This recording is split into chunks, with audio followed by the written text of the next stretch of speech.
బురదల్లే కార్యక్రమాన్ని చేపట్టి వాళ్ళగానే ఈ ప్రభుత్వం కూడా ఉంటే ఈ రాష్ట్రంలో ఉన్నటువంటి ప్రజలంతా అదే బాధల్లో ఉండాలని కోరుకుంటూ మేము చేసే కార్యక్రమాలు అడ్డుపడుతున్నటువంటి విషయాన్ని కూడా గమనించవలసిందిగా ఈ సందర్భంగా విజ్ఞప్తి చేస్తా ఉన్నాను. పేద విద్యార్థులు కుటుంబాలకు సంబంధించినటువంటి వాళ్ళు చదువుకునేటువంటి వాళ్ళకి ఇంటిగ్రేటెడ్ రెసిడెన్షియల్ స్కూల్స్ తో ఈ సంవత్సరమే 5,000 కోట్ల రూపాయలతో ఈ రాష్ట్ర ముఖ్యమంత్రి గారు మంత్రి మండలంతా కూర్చొని ఒక అద్భుతమైన ఇంటర్నేషనల్ స్టాండర్డ్ లో ఉండేటువంటి రెసిడెన్షియల్ స్కూల్స్ ని శాంక్షన్ చేసి ఈ రోజు ముందుకు పోతా ఉన్నాం.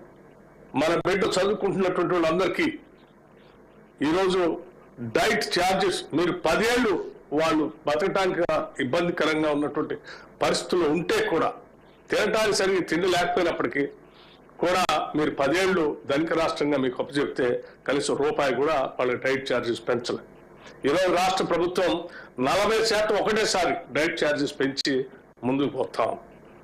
అట్లే ఈ 10 ఏళ్ళు రెసిడెన్షియల్ స్కూల్స్ లో ఇరుగ్గా ఉండేటువంటి చిన్న చిన్న మీ పార్టీలకు సంబంధించిన నాయకులకు సంబంధించిన బిల్డింగుల్ని అక్కడ క్వార్టర్స్ గా పెట్టి ఆ విద్యార్థులు ఒక్కొక్క గదిలో కుక్కి అక్కడే తినటం, అక్కడే పడుకోవటం, అక్కడే చదువుకోవటం లాంటి కార్యక్రమాలు చేసి ఇబ్బంది పెడితే వాటన్నిటిని చూసి ఒకటేసారి ఆ ఇంటిగ్రేటెడ్ రెసిడెన్షియల్ స్కూల్స్ అన్నిటికి కూడా 5,000 కోట్లతో ఒక ఇన్ఫ్రాస్ట్రక్చర్ హాస్టల్ బిల్డింగ్స్ కట్టాలని, రెసిడెన్షియల్ స్కూల్స్ కట్టాలని ఒక ఉదాత్తమైన గొప్ప నిర్ణయాన్ని తీసుకొని ముందుకు పోతున్న ఈ తరుణంలో కొద్దిమంది కావాలని తగుదనమా అని అడిగిపోయి ఆ హాస్టల్ అది బాగాలేదు ఇది బాగాలేదు.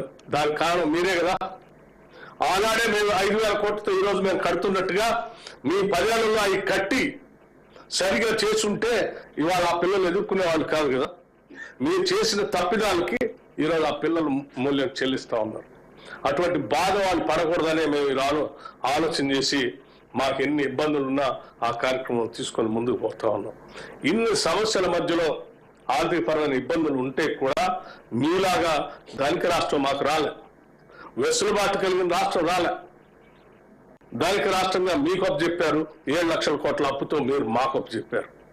అప్పులు మీరు తెచ్చిన అప్పులు మీరు విచ్చలవిడిగా అడ్డగోలుగా మీరు ఖర్చు పెట్టుకున్నారు. మీరు తెచ్చిన అప్పులకి ఆ అప్పులు కట్టే బాధ్యత మా మీద పడింది. అయినా ఈ రాష్ట్ర ప్రభుత్వ పాలనలో ఇది తప్పదు కాబట్టి చేసుకుంటూ ముందుకు పోతూ మళ్ళీ అనేక సంక్షేమ కార్యక్రమాల్ని ప్రజల కోసం మేము ఆనాడిచ్చినటువంటి హామీల్ని అమలు చేసుకుంటూ ముందుకు పోతున్నాం. ఈరోజు ఈ ప్రత్యేకంగా ఏర్పడినటువంటి తెలంగాణ రాష్ట్రంలో 2014 తర్వాత ప్రత్యేక రాష్ట్రం కావాలని కోరిన మీదట వచ్చినటువంటి ఈ రాష్ట్రంలో ఈ ఇందిరమ్మ ఇల్లు 5 లక్షల రూపాయలు అనేది సువర్ణాక్షరాలతో లిఖించదగబడేటువంటి రోజు. ప్రతి పేదవాడు ఈరోజు ఈ రాష్ట్రంలో తలెత్తుకొని నేను తెలంగాణ రాష్ట్రంలో పుట్టాను, నేను తెలంగాణ రాష్ట్రంలో ఆత్మగౌరవంతో అద్భుతమైనటువంటి ఇల్లుని 5 లక్షల రూపాయలతో కట్టుకొని బతకగలుగుతా ఉన్నాను. ఈ రాష్ట్రంలో పుట్టడం నా అదృష్టం, ఈ అదృష్టానికి కారణం ఇందిరమ్మ రాజ్యం అని తలెత్తుకొని ఆత్మగౌరవంతో బతికేటువంటి ఒక సంపూర్ణమైన కార్యక్రమానికి ఈరోజు యాప్ని మనం రిలీజ్ చేసుకుంటూ ముందుకు పోతున్నాం.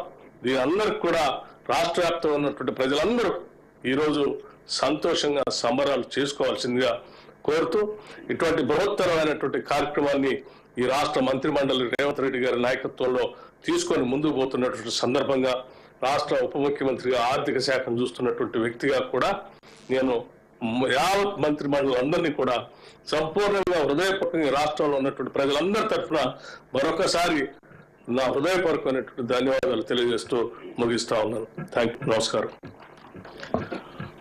ఆనరబుల్ డిప్యూటీ సీఎం గారు ఆర్ద్ర హృదయంతో ఆత్మీయ స్పందన అందించారు. ఇల్లు లేని వారికి ఎంత బాధో, అయ్యో అందరూ బాగుండాలి అని కోరుకునే వారికి కూడా అంతే బాధ అన్నారు. సింపతి కాదు ఇంపతి కావాలన్న వారి సందేశానికి నమస్సులతో ఇప్పుడు శుభముహూర్తం. ఐ రిక్వెస్ట్ ఆనరబుల్ సీఎం గారు to launch the mobile app.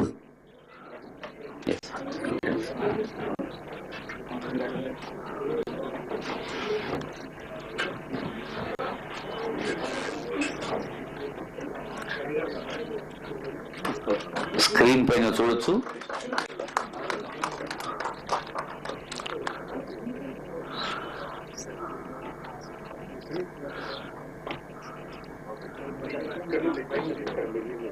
ఈ ఆవిష్కరణ తర్వాత వీడియో క్లిప్ ఉంటుంది ఇందిరమ్మ ఇండ్ల పథకానికి వచ్చి.